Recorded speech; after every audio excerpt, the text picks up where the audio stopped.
Hey everyone, Dave Greco here and welcome back to the channel. So first off, before we get started, you get to witness my quarantine haircut that we shaved on the back porch. So we're trying to make it all work here. So tonight, what we're gonna get started on is a portrait piece. And I've actually been trying to find little places of inspiration to get me back painting again. You know, I actually love finding all those draw this in your own styles challenges that you see all over Instagram. Sometimes it's a good way to kind of break some rust off just to start painting. So I found one and we're gonna do our own version. We're gonna try to record in real time as much of the process as we can. So I have the piece ready to go that I'm going from, and we're gonna start from scratch. So let's hop on over to it. All right, before we get started, I'd like to have a shout out to Cath Pun and their Instagram. I'll have a link down to it below for an amazing draw this in your own style. So definitely go check out their Instagram. Some fantastic art over there. So thank you so much. All right, let's get started. So I ended up doing the recording in 3 times speed. The entire painting took about 2 hours. I just thought that might be a little long to talk through the whole thing for YouTube.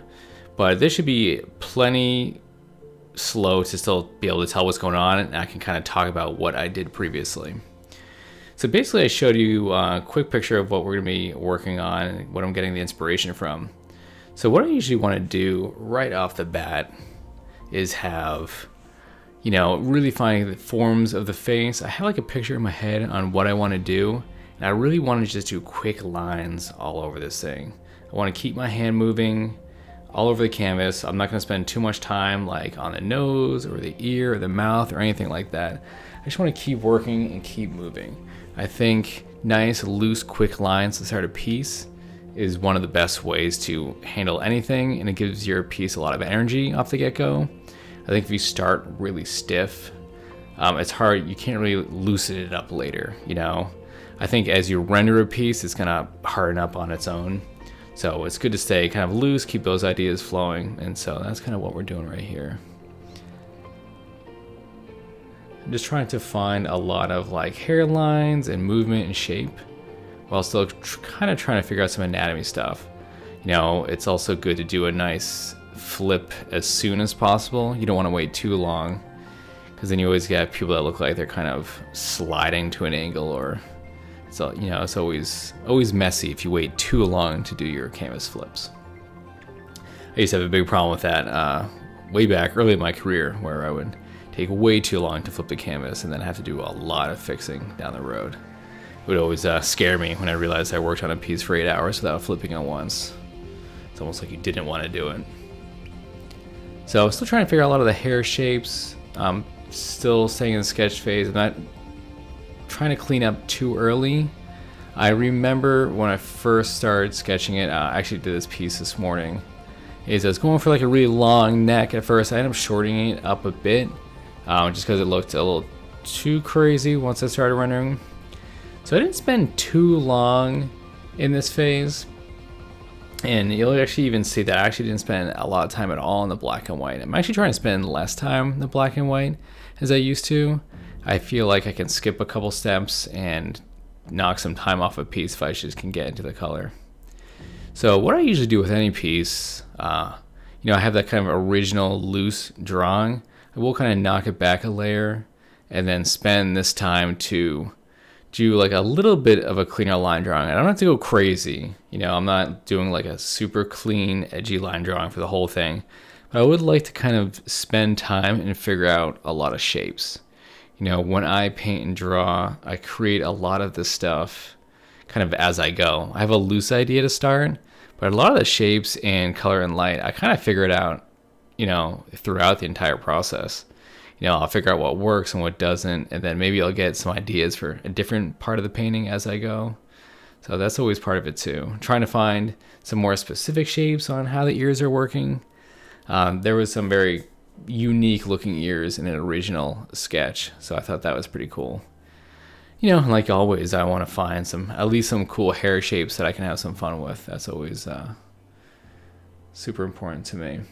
And there's actually a couple things I want to talk about even while the sketch is going on. And I've talked to a couple other artists recently, and I think it's something that I think a lot of us should be talking about, is how do you stay creative, when life gets a little crazier, gets a little more stressful, and it's something that I've had to deal with the past few weeks, especially since we're all stuck inside. And I think we're on about 5 weeks here. And for me, I had a really hard time, at least the first few weeks, feeling creative and pushing myself to draw. I felt like some projects fell to the side. It's hard when reality gets a little more real, if that makes sense. And how do you spend time engrossed into a painting of a weird elf, right? So, but as things change, you get back to feeling like yourself again. Is been easier for me to kind of crack open and get that creative juice again. But I think the biggest thing I want to bring up is don't feel guilty about it. I think it's easy for a lot of us, most artists, to feel guilty when we're not painting, even when it's normal out. If we're playing too many games or we're doing something else, you feel guilty that you're not creating as much. And I'm completely guilty of that myself. So I felt even guiltier that I wasn't creating, I wasn't producing content, I hadn't been streaming. And so I just want to bring it up to everybody else that I think we all share that. And I just don't really want people to not be so hard on themselves, because I think a lot of us are through a lot of this. But we'll find our footing again and find our creativity and get back into doing what we love. And I'm really starting to kind of feel that energy and creation myself right now. And so in this piece, I actually felt a lot of it coming back to me. So I think sometimes it might just take 1 or 2 pieces to really kind of fall in love with what we've been doing for so many years, right? So I think that's a good discussion. You guys can always throw down in the comments below how you're feeling, how your creativity is doing. I think this is a good time for us to kind of all hone our skills, being at home and staying healthy and safe and all that, and really kind of push ourselves. I would like to actually work on some different ways of tackling some characters in the future. Maybe work on some more really clean line drawings with doing some like flat color shapes underneath. I wouldn't mind kind of changing my own process. So right here, you see, I actually didn't spend a ton of time in black and white. I tried to get some of that red light layer, and I've actually been toning down that a little bit, but the piece that was shown actually had a lot of that happening, so I figured we could take advantage. So right here, I really want to just splash around as much kind of color as I can real quick. Almost the same idea as when we were sketching at first. I almost want to do the same thing with color. I'm just splashing some reds and blues around, so some areas that might feel cooler. I knew I wanted it to be a light piece, like especially on a whitish background. I didn't want the contrast to be too crazy, but I didn't know kind of what colors I was going to be doing in her hair. And I also had the same idea in my head that I didn't want the pinks and peach colors to also look like the same as her flesh. It might get confusing around her face if it just looked all the same. So I was trying to think of kind of what kind of really platinum blonde with some pinks in there, what that might look and read like. So I'm really kind of using some pretty heavy shapes and brush strokes over a lot of the line drawing. See, I don't mind too much because I know I'm going to kind of paint in more line drawing after the fact to kind of figure out where those little strands of hairs are, right? And so this I can kind of slow down a little bit. I don't have to be so manic about the entire piece. I can kind of figure out we can do these shapes on the lips. And so one other thing I actually noticed when I was working on the piece is I was putting a complete blindfold on her. And then I was looking at the other piece, and it looked like you could see her eyes slightly. And I thought that was pretty cool, because I think a character can lose a lot if you don't see any eyes at all. But I didn't want it to be some weird transparent plastic on her face, so I didn't want to totally see her eyes. But I figured getting the shape of and placement of her eyes right here might kind of help me figure out what we want to do. I think at one point I actually kind of slowly erase most of them, since it kind of changed the direction of the piece. But it's always worth trying some things, seeing what works, seeing what doesn't. It's easy to just erase or knock that layer right off. I think I was kind of messing with what I might be doing. And a lot of my process right now is kind of cleaning up the line drawing underneath, which is actually part of the process of my own that kind of drives me crazy. That's something I might be kind of looking to fix. So I'm really looking at a lot of kind of the negative space between the hairs and how they interact with the face, and if they feel pretty good, and then refiguring out some of the folds on the mask and how that might kind of overlay on her eyes. You can tell from this flip, I think the face is still pretty skewed. It's not totally balanced. I think that's something I'll definitely go back and try to tackle and fix. The same thing, I'm trying to build up my values pretty slow also. Like, she's gonna have pretty light skin, but I want to kind of at least paint out a lot of those kind of like gray sketch marks underneath. It can be a little distracting, and sometimes it's hard to make decisions while still seeing those. One of the things I always like to do too with the upper lips, I like to have a slight fade on the top of the upper lip. I don't like it to have like a nice, like to have a hard edge line. And so it's usually lately trying to find these little areas of a person's face that I can kind of do these small little tweaks to make them feel a little bit better. I kind of give myself like little small goals with every painting, how I either tackle the nostrils or maybe like kind of reapproach how I tackle kind of a lower lip or the shadow underneath the lip. It's something I've tried to be semi-focused on.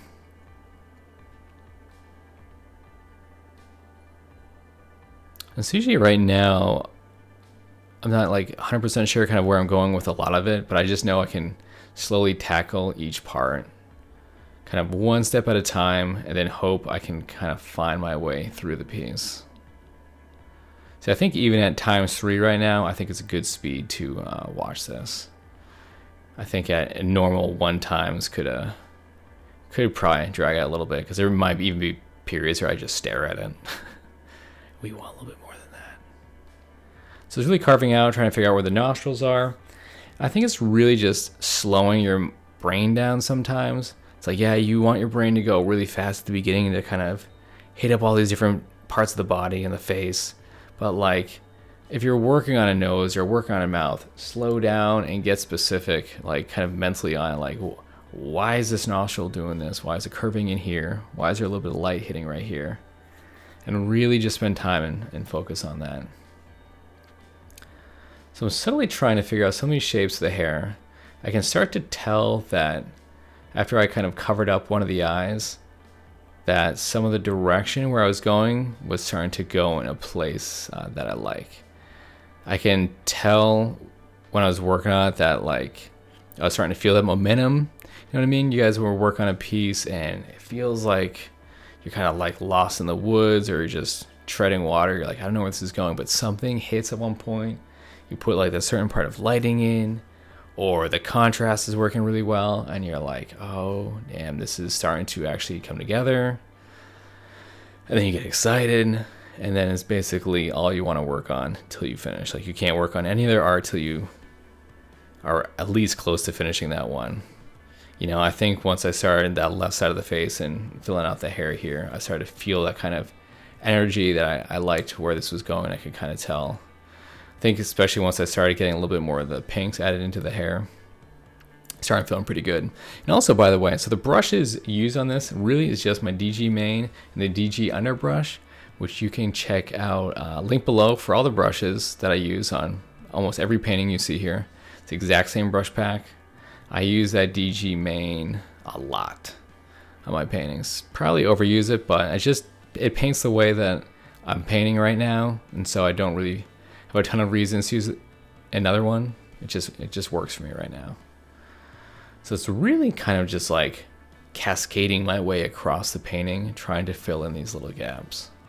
It's like, how's this little hair strand work right here? How's it working right here?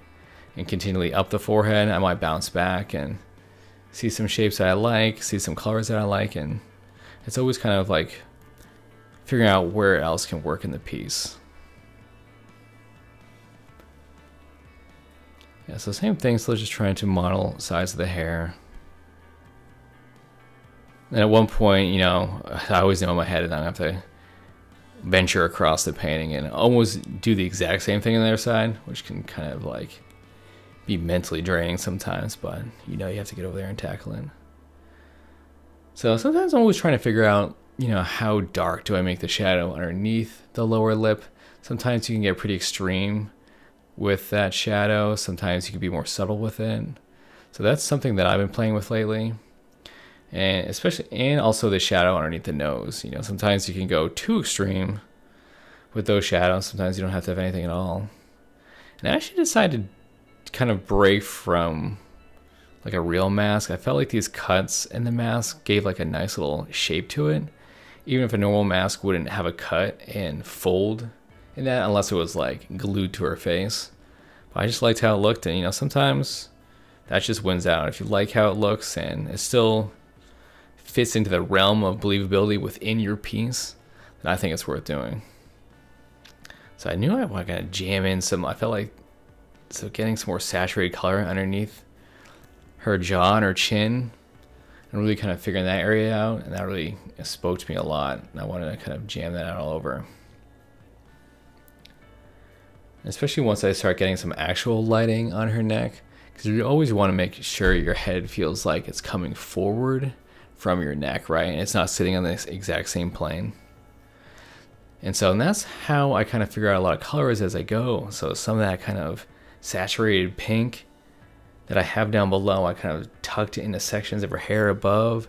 So it kind of was popping from the top and the bottom. It was kind of, your eyes could kind of bounce in between with her face right in the middle. So that's why I kind of figure out so much as I go. That's why my thumbnails and everything are probably such a mess. I just like discovering the piece as I work on it. Sometimes it works out, sometimes it definitely does not. But it's a nice little adventure to go on sometimes. And same thing, I want to bring some of that into the bottom of her horns. I thought it'd be pretty cool. You know, I think even at the end of the piece, I could have put a lot more time into the horns, but I don't think they actually needed it. I felt like it was fine without. They did the trick. They're readable what they were. I think you could totally overwork a part of a painting that may not be super important. I think kind of leaving those loose brush strokes are pretty nice sometimes. So same thing, I'm just cleaning up a lot of this stuff. There's a lot of like undersketch down below that I'm trying to clean up.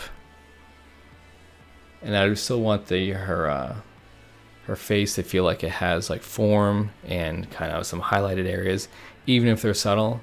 So you'll see me kind of go back and forth a lot trying to work all those areas. And sometimes I do spend a lot of time having a real gradual blend on the bottom of the chin and the jaw, because it's important that it looks like it kind of slowly bends around and then goes back, and it's not like a super hard edge. You know, sometimes a hard edge will be totally fine, but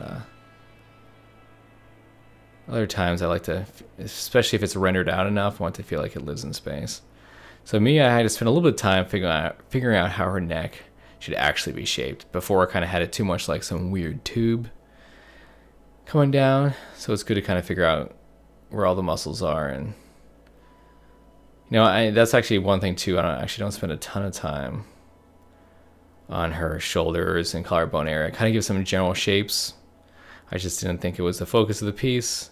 I think sometimes the loose brush strokes down there was kind of doing the trick. Yeah, so before I render it anymore, you just kind of look over and notice that so much wasn't rendered, and I wanted to kind of at least get some color in there. But even her hair, even how I tackle her hair is a lot how I tackle even the characters I do with very long hair.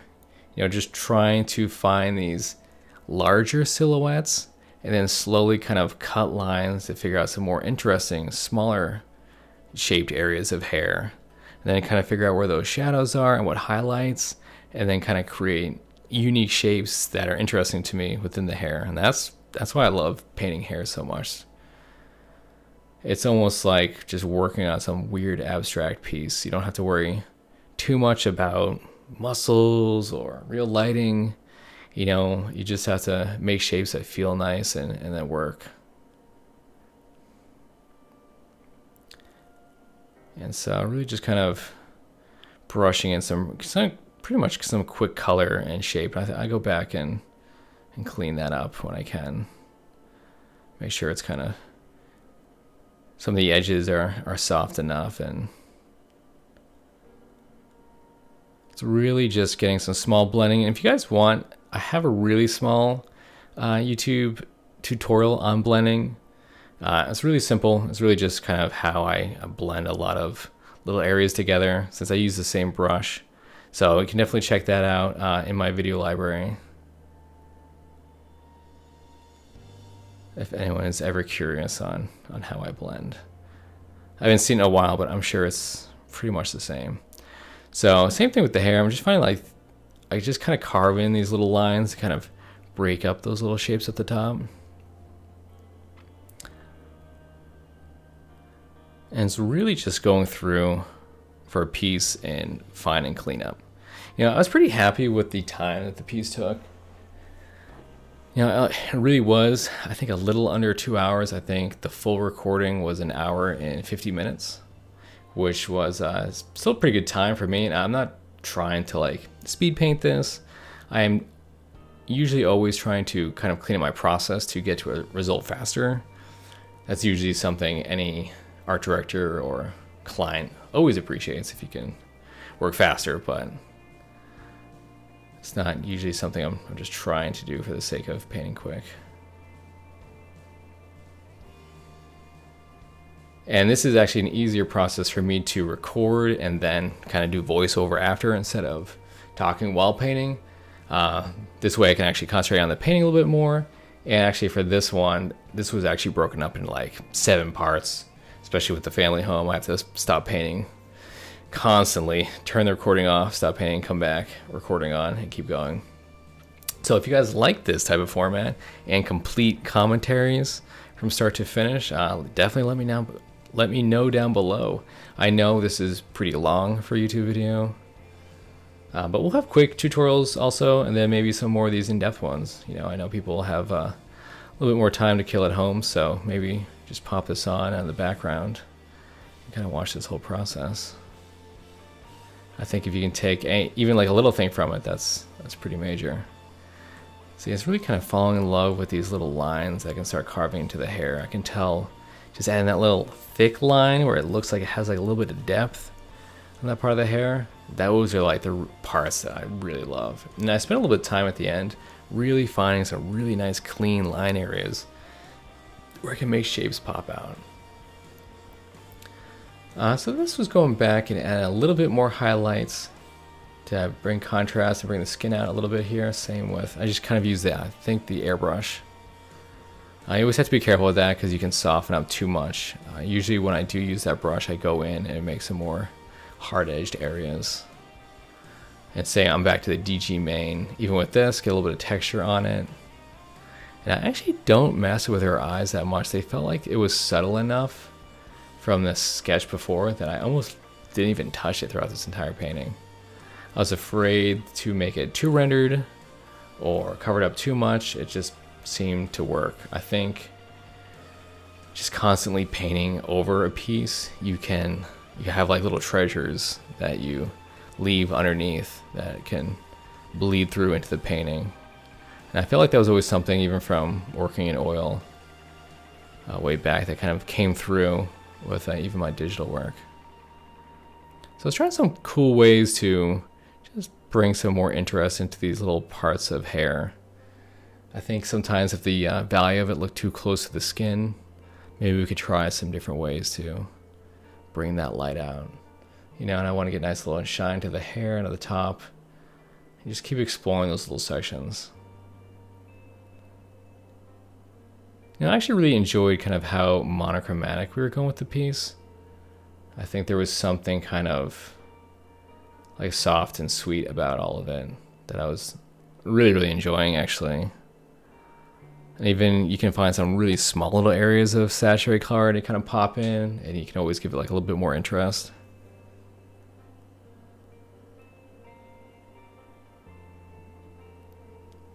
And so it's the same thing, doing a lot of cleanup, trying to figure out kind of how the hair on the opposite side is going to work and where do the little kind of lines flow to. But I think going back, I do add like a little bit more of these kind of like sharp edges around the mask or the hair. You know, I do incorporate a lot of kind of like full rendering and line to my work. And it's kind of just a way my style has evolved these past couple years, but I do really enjoy it. I don't feel like the line work flattens it out so much that it's distracting. And I think that's always a balance you have to play with. You know, there's a lot of lines or rim light that you can do to a piece that really can flatten it out and really be a distraction to the piece. And that's something I'm constantly trying to remind myself of. You know, especially with these lips too, like you can do too much of line and really kind of, the depth will kind of disappear, right? I think even right here, I was trying to think of maybe putting some like texture on the face with some certain brushes. I think I left a little bit there for a little bit, but I might have got rid of it later. I think it was just, I kind of liked how smooth and delicate the skin felt right now. I didn't want to start getting too much on top of it. So really, the entire process that you've seen so far is almost the exact same process for the rest of the piece. It's just like looking at this little area, how does this compare to this? And a lot of people ask me a lot, like, how do I know when a piece is done? It's usually when like the little parts of the piece aren't bothering me anymore. Like obviously if you look at her right hair with all the sketch right there, that's not done, right? Especially when you look to the left. So I know I have to clean up all the sketchiness and at least get it to match a quality on the left. And usually it's a point where the piece isn't like bothering me anymore. It feels okay, you know, and a lot of the shapes feel right to me. Sometimes that's what can tell me that a piece is done. So even a lot of these highlights, a lot of them might not even make sense, but the shapes feel pretty cool to me. I like the composition that they create in the piece. You know, you do have to spend a little bit of time, go in and, you know, render out these ears. These ears are crazy, but I like how kind of crazy they are. I think it adds a lot of interest and unique qualities to the piece that the piece might not have. If she just had normal elf ears or human ears, you know, they're kind of like demon ears or something. I don't know what they are. They kind of scare me. I like them. I know at one point, I'm pretty sure I reduced how far that hair is on that side that I'm painting right now. I think it felt like it was too far out. It probably didn't make too much sense. You know, it's funny even looking at the piece now. I think there might have been some different ways to, on her left side, to extend the hair out so it looked like it more kind of wisped out to the side. Because it almost looks like you could cut those wisps out and then her hair would still work. It's almost like a different element to her hair. But I think if you look at any piece later down the road, you can think of different ways to tackle something that you didn't see in the moment while you were painting.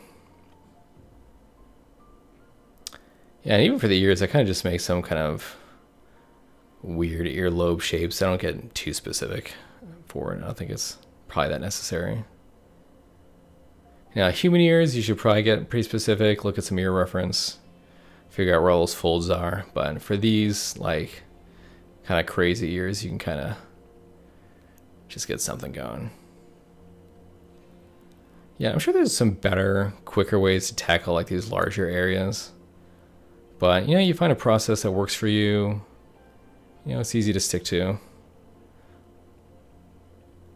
So I think at one point I just snapped. I'm like, I know these sketchy lines are not going to be here. I just need to get rid of them. It's hard to make decisions on the rest of the piece with these crazy things all over the place. And so you can kind of carve outside of your painting with the outside color too, which is always a nice technique and, you know, something you do a lot with traditional work. That was a crazy line. I think I realized that ear was actually a lot smaller than the other ear. I kind of looked at where the bottom of it was compared to the other. That's why you saw that quick line come out. And realized it was actually almost like a third the way up compared to the other. And I actually liked how large the other one is. Especially when you tilt your head up like that, your ears are gonna be a little bit lower. Usually your nose kind of lines up with the bottom of your ear, but if you tilt your head up, they're gonna shift down on your head a bit. And so same thing, just cleaning up the top of the hair. I'm kind of slowly trying to get rid of all that sketch stuff. And then once I get rid of a lot of that under sketch, I feel like I can spend more time just cleaning up the painting itself. That's usually my favorite part. I feel like on this stage, I'm usually kind of going through the motions. I kind of turn into like a rendering robot. I kind of go into like a daydream state and just start slowly pushing this out. I think I do want to start get some more kind of sachet color. I knew what the palette was at this point between these pinks and whites, and even like the cool grays I thought was enough. I think I kind of tweaked her other horn too, because they're actually one's kind of spaced out a lot further than the other. I want to get more light on the upper cheek and the cheekbone, even though our cheekbone's kind of underneath her hair. But there's usually a couple highlights I like to get in a portrait if I can. I definitely want highlight on the nose, some of the highlights on the lower lip, and then sometimes you can get some on the chin. But sometimes I always feel like if you get too much on the chin, it can take away from the highlights everywhere else. So sometimes I kind of try to leave the chin a little bit more subtle. But then kind of go in and tackle some of those kind of subtle folds in your lips and your mouth. And then kind of going back under and really figure out these little hair shapes. And sometimes some of these little random hairs that you just kind of, I don't know, you just kind of see it. Like, I added that kind of little swoopy one to the right. I just felt like it just needed like a little something kind of dangling there, just to give it like a little bit more life. I think if you don't have a couple of these little stragglers, that she might look like she has too much of a, like a Lego hair or something. Sometimes I try to get some of those in. I really want to try to get pretty close to the hairstyle from the original artist. And then I like having these kind of highlights that I paint in between the hair shapes that have already previously been done. And then just get a little bit on the horn. Like I said, I don't spend much time rendering on the horn at all. Oh yeah, that's something I actually saw. So it actually looked like her head was a little shifted on the top. This is always a pain when you do it on the stage, especially how I paint hair. So you have all these lines that kind of break apart if you start doing shenanigans like that. But it's gonna bother me if I don't do it, so sometimes you just have to suck it up and paint it. And I was getting even fatigued on some parts of this painting, just like even painting the other horn, just because the horn's not like super interesting for me to paint, especially how loose I'm trying to make them. So I'm trying just to go through the motions, and I kind of just mentally copy the motions that I did for the other horn. So this is the same deal where I'm trying to really kind of polish these little areas and really figure out some nice little line drawing shapes. And I have such a blast at this part of a painting. The fear of creating something that might not work isn't there anymore, and you're really just like a kind of a free fall of fun and polish here. Finding how far can I push like the really dark red lines, what little areas of highlights can we add that really make the piece pop. I was always thinking about the ears. I was like, yeah, I can make the ears so they don't exactly match. I think that'd be cool. They got cuts and folds in different areas. I don't know if she had them in battle or what her deal is. I don't really know too much of a story for her right now, but she's such a great character. I really like her already. Like, there's definitely feels like a history to her. Whether it's like she's been through so much, either it's been pain or something. She looks tired.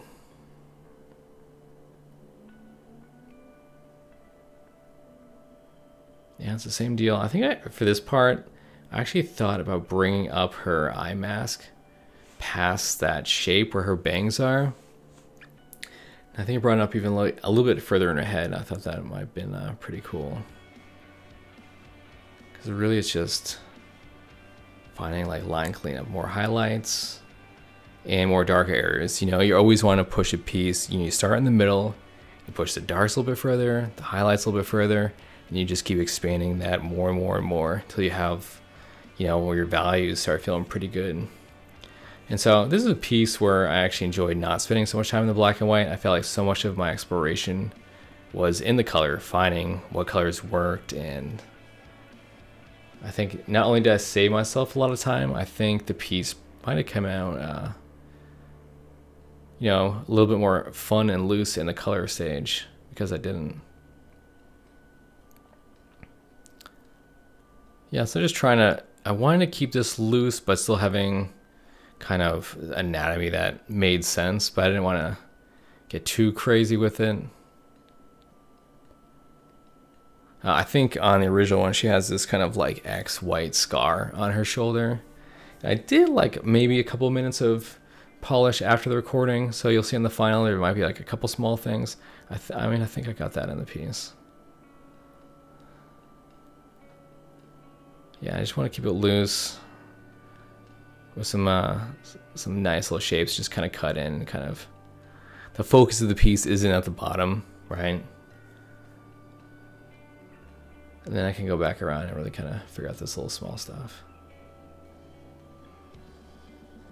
And that's pretty much most of the piece, guys. I can't believe it's already been about over 30 minutes of this.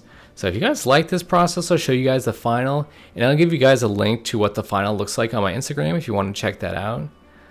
You guys are awesome. Thank you so much. And I will see you in the next one. We'll have a new tutorial out next week. I hope you liked the piece and enjoyed watching the process. Guys, thank you so much. Hope you guys are keeping staying out there. Keep painting. Love you guys.